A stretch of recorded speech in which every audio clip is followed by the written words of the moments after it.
ಮುಳಬಾಗಿಲು ತಾಲೂಕು ನಂಗಲಿ ಗ್ರಾಮದಲ್ಲಿ Rotary Mulbagal central API ಸಂಸ್ಥೆಯಿಂದ ಮೂರ್ಛರೋಗ ತಪಾಸಣೆ ಶಿಬಿರ ಹಮ್ಮಿಕೊಳ್ಳಲಾಯಿತು.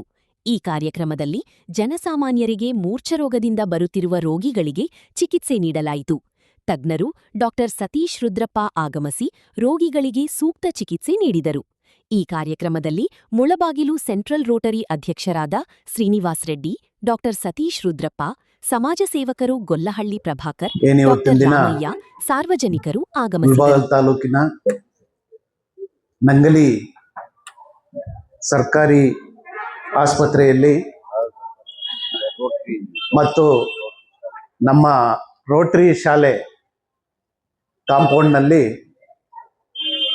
ಮೂರ್ಛೆ ರೋಗ ಉಚಿತವಾಗಿ ತಪಾಸಣೆಯನ್ನು ಹಮ್ಮಿಕೊಂಡಿರ್ತಕ್ಕಂಥ ಮೊಟ್ಟ ಮೊದಲಿಗೆ ನಮ್ಮ ಮುಳಬಾಗಿಲು ಸೆಂಟ್ರಲ್ ರೋಟರಿ ಮತ್ತು IT corridor Bengaluru Rotary club ವತಿಯಿಂದ ಆಸ್ಟರ್ ಆಸ್ಪತ್ರೆಯ ಸಹಯೋಗದೊಂದಿಗೆ, ಆಸ್ಟರ್ ಆಸ್ಪತ್ರೆ ನಮ್ಮ ಬೆಂಗಳೂರಲ್ಲಿ ನನ್ನ ಮನೆಗೆ ವಾಕಬಲ್ ಡಿಸ್ಟೆನ್ಸ್, ನಮ್ಮ ಫ್ಯಾಮಿಲಿ ಫೈಲ್ ಕೂಡ ಆಸ್ಟರ್ ಆಸ್ಪತ್ರೆಯಲ್ಲಿ ಓಪನ್ ಆಗಿದೆ.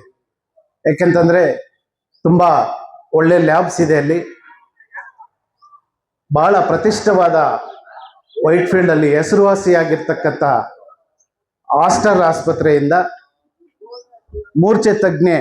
ಮೂರ್ಛೆ ರೋಗ ತಪಾಸಣೆ ಶಿಬಿರವನ್ನು ನಂಗಲಿಯಲ್ಲಿ ಹಮ್ಮಿಕೊಂಡಿರುವುದಕ್ಕೆ ನಾನು ಮೊಟ್ಟ ಮೊದಲಿಗೆ ನಮ್ಮ ಮುಳಬಾಗಿಲು ಸೆಂಟ್ರಲ್ ಕ್ಲಬ್ ಎಲ್ಲ ಸದಸ್ಯರಿಗೂ ಮತ್ತು ಅಧ್ಯಕ್ಷರಾಗಿರ್ತಕ್ಕಂಥ ನಮ್ಮ ಶ್ರೀನಿವಾಸ್ ರೆಡ್ಡಿಯವರಿಗೂ, ಕಾರ್ಯದರ್ಶಿಯವರಿಗೂ, ಮಾಜಿ ಅಧ್ಯಕ್ಷರಾಗಿರ್ತಕ್ಕಂಥ ರಮೇಶ್ ಅನ್ನವರು ಕೂಡ ನನ್ನ ಕಡೆಯಿಂದ ಅಭಿನಂದನೆಗಳು, ಧನ್ಯವಾದಗಳನ್ನು ಅರ್ಪಿಸ್ತೇನೆ.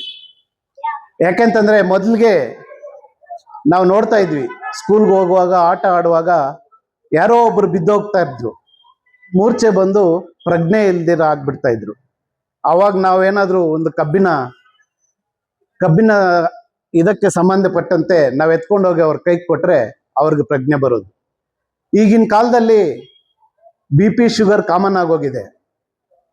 ಹಾರ್ಟ್ ಕೂಡ ಎಲ್ಲ ಕಡೆನೂ ಹಾರ್ಟ್ದು, BP ಶುಗರು, ಕ್ಯಾನ್ಸರು ಎಲ್ಲ ತಪಾಸಣೆಗಳನ್ನು ಕೂಡ ಮಾಡ್ತಾ ಇದ್ದಾರೆ.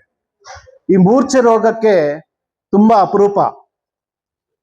ಇದನ್ನು ಹಮ್ಮಿಕೊಂಡು ಅದು ನಮ್ಮ ಭಾಗದಲ್ಲಿ ಮಾಡ್ತಾ ಇರೋದಕ್ಕೆ ನಾನು ಎಲ್ಲರಿಗೂ ಕೂಡ ಮತ್ತೊಂದು ಸತಿ ಆಭಾರಿಯಾಗಿರ್ತೇನೆ. ನನ್ನ ಅಭಿನಂದನೆಗಳನ್ನು ಕೂಡ ತಿಳಿಸ್ತೀನಿ. ಅದೇ ಸಲುವಾಗಿ ನಮ್ಮ ಸಾರ್ವಜನಿಕರು ಕೂಡ ಅಷ್ಟೇ, ಇಂಥ ಉಪಯೋಗ ಸಿಕ್ಕಾಗ ಸದುಪಯೋಗ ಪಡಿಸ್ಕೊಳ್ಬೇಕು. ಈ ಭಾಗದಲ್ಲಿ ಎಲ್ಲ ಬಡ ಜನರು ಇರುವುದರಿಂದ ಇಂಥ ತಪಾಸಣೆಗೊಳಗಾಗಿ ಬಂದು ತಾವೆಲ್ಲರೂ ಕೂಡ ನಿಮ್ಮ ಆರೋಗ್ಯದ ದೃಷ್ಟಿಯಿಂದ ಎಲ್ಲರೂ ಬಂದು ನಿಮ್ಮ ಹೆಲ್ತನ್ನು ತೋರಿಸ್ಕೊಳ್ಳೋದು ಬಹಳ ಉತ್ತಮ. ಮತ್ತು ಎಲ್ಲರೂ ಕೂಡ ಆರೋಗ್ಯವಾಗಿರ್ಬೇಕು. ಈಗಿನ ಕಾಲದಲ್ಲಿ ಹೆಂಗಾಗಿದೆ ಅಂತಂದರೆ, ಈ ಕೊರೋನಾ ಬಂದ ಮೇಲೆ ಕೊರೋನಾ ಲಸಿಕೆಯಲ್ಲಿ ಒಂದು ಕೋವಿಶೀಲ್ಡು, ಕೋವಿಶೀಲ್ಡಲ್ಲಿ ತುಂಬ ತೊಂದರೆಗಳಾಗಿದೆ ಅಂತ ಹೇಳ್ಬಿಟ್ಟು ಸುಪ್ರೀಂ ಕೋರ್ಟಲ್ಲೇ ಕೂಡ ಕೋವಿಶೀಲ್ಡ್ ಅವರು ಒಪ್ಕೊಂಡಿದ್ದಾರೆ. ಅದರಿಂದ ಹಾರ್ಟ್ ಕೂಡ ತೊಂದರೆ ಆಗಿದೆ. ರೆಮ್ಡಿಸಿವಿರ್ ಇಂಜೆಕ್ಷನ್ನಲ್ಲೂ ಕೋವಿಶೀಲ್ಡಲ್ಲಿ ತುಂಬ ಹಾರ್ಟು ಮನುಷ್ಯರಿಗೆ ಏನು ನಿಯಮಿತ ಹಾರ್ಟು ಇಂದು 70ರಿಂದ 80 ಹೃದಯ ಬಡಿತ ಇದ್ದಾಗ, ಈಗ ರೆಮ್ಡಿಸಿವಿರ್ ಮತ್ತು ಕೋವಿಶೀಲ್ಡಿಂದ ನನ್ನ ಸ್ವಲ್ಪ ತಿಳಿದ ಮಟ್ಟಿಗೆ ಅದರಿಂದ 90ಯಿಂದ 100 ಹೋಗಿದೆ. ಎಲ್ಲರೂ ಕೂಡ ಹೃದಯ ಬಡಿತ ಜಾಸ್ತಿ ಆಗಿದೆ. ಅದಕ್ಕೆ ಎಲ್ಲ ಸಾರ್ವಜನಿಕರಲ್ಲೂ ನಾನು ಮನವಿ ಮಾಡ್ತೀನಿ, ಎಲ್ಲರೂ ಕೂಡ ನಿಮ್ಮ ಆರೋಗ್ಯದ ಮೇಲೆ ಗಮನ ಇಟ್ಟು, ಎಲ್ಲೇ ಆಗಿರಲಿ ಪ್ರಾಥಮಿಕವಾಗಿ BP ಶುಗರ್, ಇಂಥ ಮೂರ್ಛೆ ರೋಗ, ಎಲ್ಲದಕ್ಕೂ ಕೂಡ ಕ್ಯಾನ್ಸರ್ಸು, ಎಲ್ಲ ಕಾಯಿಲೆಗೆ ಕೂಡ ತಾವು ಹೋಗಿ ತಪಾಸಣೆ ಮಾಡಿಕೊಂಡು ನಿಮ್ಮ ಆರೋಗ್ಯವನ್ನು ಅಚ್ಚುಕಟ್ಟಾಗಿ ಇಟ್ಕೋಬೇಕು ಅಂತ ಹೇಳಿ ನಾನು ಎಲ್ಲರಲ್ಲಿ ಕೂಡ ಮನವಿ ಮಾಡ್ತಾ, ಮತ್ತೊಂದು ಸತಿ ಆಸ್ಟರ್ ಹಾಸ್ಪಿಟ್ಲೆ ಎಲ್ಲ ವೈದ್ಯಾಧಿಕಾರಿಗಳು ಏನು ಬಂದಿದ್ದೀರೋ ಎಲ್ಲ ವೈದ್ಯರಿಗೂ ಕೂಡ ನಾನು ಧನ್ಯವಾದಗಳನ್ನು ತಿಳಿಸುತ್ತಾ, ನಮ್ಮ ರೋಟರಿ ಸಂಸ್ಥೆ ಅಧ್ಯಕ್ಷರಿಗೂ ಕಾರ್ಯದರ್ಶಿಗೂ ಎಲ್ಲ ಸದಸ್ಯರಿಗೂ ಕೂಡ ಧನ್ಯವಾದಗಳನ್ನು ಹೇಳ್ತಾ, ನನಗೆ ಈ ಅವಕಾಶವನ್ನು ಕಲ್ಪಿಸಿಕೊಟ್ಟಿದ್ದಕ್ಕೆ ಎಲ್ಲರಿಗೂ ವಂದಿಸುತ್ತಾ ನನ್ನ ಮಾತನ್ನು ಮುಗಿಸ್ತಾ ಇದ್ದೀನಿ. ಎಲ್ರಿಗೂ ನಮಸ್ಕಾರ. ಈ ಒಂದು ನಮ್ಮ ನಂಗ್ಲಿ ಗ್ರಾಮದಲ್ಲಿ ಈ ಒಂದು ಕಾರ್ಯಕ್ರಮ ಆಯೋಜನೆ ಮಾಡ್ಬೇಕಂತ ಹೇಳಿದ್ರೆ ತುಂಬಾ ಕಷ್ಟಪಟ್ಟಿದ್ದೀವಿ. ಇದರಿಂದ ಸುಮಾರು ಜನರ ಶ್ರಮ ಇದೆ. ಮುಖ್ಯವಾಗಿ ಹೇಳ್ಬೇಕಂತ ಹೇಳಿದ್ರೆ ನಮ್ಮ ಆಸ್ಟರ್ ವೈಟ್ಫೀಲ್ಡ್ ಆಸ್ಪತ್ರೆಯ ಡಾಕ್ಟರ್ ಸತೀಶ್ ರುದ್ರಪ್ಪ ಅವರ ಟೀಮ್ ಒಟ್ಟಾರೆ ಎಲ್ಲರಿಗೂ ಶ್ರಮ ಇದೆ. ಮೊಟ್ಟ ಮೊದಲನೇ ಬಾರಿಗೆ ಈ ಒಂದು ನಂಗ್ಲಿ ಗ್ರಾಮದ ಜನರ ಪರವಾಗಿ ನಮ್ಮ ಮುಳಬಾಗಿಲು ಸೆಂಟ್ರಲ್ ರೋಟರಿ ಕ್ಲಬ್ ಅವರಿಗೆ ಹೃದಯಪೂರ್ವಕ ವಂದನೆಗಳನ್ನ ತಿಳಿಸ್ತಾ ಇದ್ದೀವಿ. ಎಲ್ಲರೂ ಒಂದು ಜೋರ ಚಪ್ಪಾಳೆ ಕೊಡಿ ಅವರಿಗೆ. ಈ ಒಂದು ಮೂರ್ಛೆ ರೋಗ ಗಾಬರಿ ಪಡುವಂತ ರೋಗನೆಲ್ಲ, ಇದು ಎಲ್ರಿಗೂ ಸರ್ವೇ ಸಾಮಾನ್ಯ ಇರ್ತಕ್ಕಂಥ ರೋಗ. ಬಟ್ ಜನರಲ್ ಏನಪ್ಪಾ ಅಂತ ಹೇಳಿದ್ರೆ, ಒಂದು ಫಿಟ್ಸ್ ಬಂದಿದೆ ಅಂತ ಹೇಳಿದ ತಕ್ಷಣ ಇಲ್ಲೆಲ್ಲೋ ವಿರೂಪಾಕ್ಷಪುರಂಗೆ ಹೋಗ್ತಾರೆ, ಇಲ್ಲ ನಮ್ಮ ಬಾಡ್ರ ಮದ್ದು ಕೊಡ್ತಾರೆ ಅಲ್ಲಿಗೆ ಹೋಗ್ತಾರೆ. ಬಟ್ ಇರ್ಬೋದೇನೋ, ಇಲ್ಲ ಅಂತ ಹೇಳಿ ಅವ್ರ ನಂಬಿಕೆ ಇಲ್ಲ ಅಂತ ಹೇಳ್ತಾ ಇಲ್ಲ. ಆದ್ರೂ ಕೂಡ ವೈಜ್ಞಾನಿಕವಾಗಿ ಹೇಳ್ಬೇಕಂತ ಹೇಳಿದ್ರೆ ಅದು ನಮ್ಮ ಮೆದುಳಲ್ಲ ಏನೋ ಒಂದು ಸಣ್ಣ ಒಂದು ಡಿಫಿಷಿಯನ್ಸಿ ಆಗುವಂತ ಒಂದು ಇದು.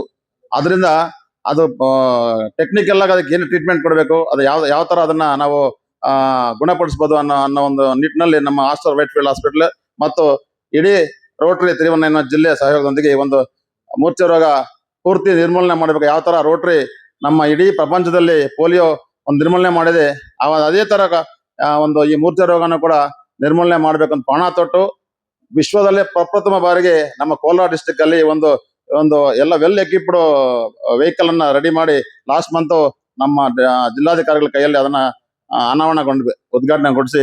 ಇದು ಅಲ್ಲಿ ಈ ವೆಹಿಕಲ್ ಬಂದ ತಕ್ಷಣ 3ನೇ ಪ್ರೋಗ್ರಾಮ್ ಅಂತದ್ದು, ಇಲ್ಲಿ 3ನೇದು. ಅವತ್ತೇ ನಾವು ಕೇಳ್ಕೊಂಡ್ವಿ ನಮ್ಮ ಡಾಕ್ಟರ್ನ, ಇಲ್ಲ ಸರ್ ನಮ್ಮ ನೆಕ್ಸ್ಟ್ ಮಂತ್ ನಮ್ಗೆ ಆ ಪ್ರೋಗ್ರಾಮ್ ಕೊಡ್ಲೇಬೇಕು ಅಂತ. ಅವರು ಆಯ್ತು 25th ನೀವು ಡೇಟ್ ಕನ್ಫರ್ಮ್ ಮಾಡ್ಕೊಳ್ಳಿ, ಇಲ್ಲ ಅರೇಂಜ್ಮೆಂಟ್ ಮಾಡ್ಕೊಳ್ಳಿ, ನಾವು ಸದಾ ಸಿದ್ಧ ಇದೀವಿ ಅಂತ ಹೇಳಿದ್ರೆ ಅದೇ ತರ ಬಂದಿದ್ದಾರೆ. ಈ ಒಂದು ಅವಕಾಶವನ್ನ ಈಗ ಈ ಭಾಗದ ಜನರು, ರೋಗಿಗಳು ಉಪಯೋಗ ಪಡಿಸ್ಕೊಂಡು ಎಲ್ಲರೂ, ಇದು ಇವತ್ತು ಮಾತ್ರ ಕಾರ್ಯಕ್ರಮ ಮಾಡಿ ಮುಗಿಸುವಂತದ್ದಲ್ಲ, ಇದು ಕಂಟಿನ್ಯೂಸ್ ಬೇಸಿಸ್ ಸುಮಾರು 3 ವರ್ಷಗಳ ನಡೆಯುತ್ತೆ ಆಯಾ ಭಾಗದಲ್ಲಿ. ಅಂದ್ರೆ ನೆಕ್ಸ್ಟ್ ವೀಕ್ ತಾಯ್ಲೂರಲ್ಲಿ ಆಗ್ಬೋದು, ಅಥವಾ ಮುಳಬಾಗಲಲ್ಲಿ ಆಗ್ಬೋದು, ಅಥವಾ ಬೈರ್ಕೂರಲ್ಲಿ ಆಗ್ಬೋದು, ಅಥವಾ ಬಂಗಾರಪೇಟೆಯಲ್ಲಿ ಆಗ್ಬೋದು. ಇಡೀ ಕೋಲಾರ ಡಿಸ್ಟ್ರಿಕ್ಟ್ ಅಲ್ಲಿ ಎಲ್ಲೇ ಒಂದು ಕ್ಯಾಂಪ್ ನಡೆದ್ರು ಕೂಡ ಯಾರು ನೆಸಿಟಿ ಇದೆ ಅವರು ಹೋಗಿ ಅಲ್ಲಿ ತೋರಿಸ್ಕೋಬಹುದು. ಏನು ಡೈರೆಕ್ಟ್ ಆಗಿ ಅವ್ರೊಂದು ಎಪಿಕ್ ನಂಬರ್ ಕೊಡ್ತಾರೆ, ಆ ನಂಬರ್ಗೆ ಫೋನ್ ಮಾಡಿ ಡಾಕ್ಟರ್ ಹತ್ರ ಅಪಾಯಿಂಟ್ಮೆಂಟ್ ತಗೊಂಡು ಡೈರೆಕ್ಟ್ ಆಗಿ ಹೋಗ್ಬೋದು. ಏನು ಯಾರನ್ನ ಇನ್ನೊಬ್ರು ಕರ್ಕೊಂಡು ಹೋಗ್ಬೇಕು, ಇನ್ನೊಬ್ರು ಸಪೋರ್ಟ್ ಹೋಗ್ಬೇಕು ಅನ್ನೋ ಒಂದೇನಿಲ್ಲ. ಅರ್ಥ ಆಯ್ತಾ?